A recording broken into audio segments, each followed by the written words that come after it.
Olá, então falando um pouco sobre os transtornos do movimento, os principais transtornos do movimento são a síndrome das pernas inquietas, um transtorno aí que acontece durante o dia e pode ocorrer dificuldade durante o período do sono também. Então é um distúrbio que a pessoa está acordada e tem um desconforto nas pernas dos membros inferiores.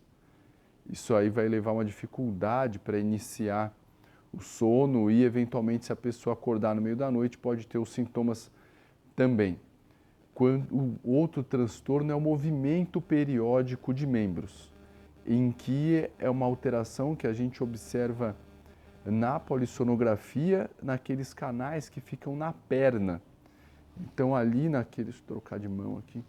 Então, ali naqueles canais da perna, a gente vai observar na tela do computador que está tendo movimentos periódicos e ritmados, numa frequência específica. Eles ficam acontecendo enquanto a pessoa está ali dormindo. O principal do movimento periódico de membros acontece nos pés e no movimento dos dedos dos pés também.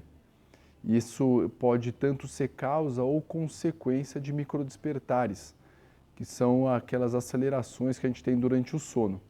Isso pode interferir ou não na arquitetura do sono, interferindo nas fases do sono e pode eventualmente gerar sintomas também durante o dia. E outro transtorno do movimento, que é muito comum, aí os dentistas observam bastante, que é o bruxismo, transtorno de morder aqui, a contração dessa musculatura da mandíbula e desse músculo aqui também, também relacionado a esse processo do mastigar.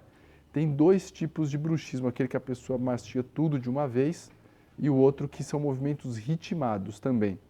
O tônico e o fásico, né? Acontece em fases aí. Então esses são os três principais distúrbios do movimento. Existem vários, porém os principais são esses. Então a síndrome das pernas inquietas, depois vem o movimento periódico de membros e por último aí o transtorno do bruxismo.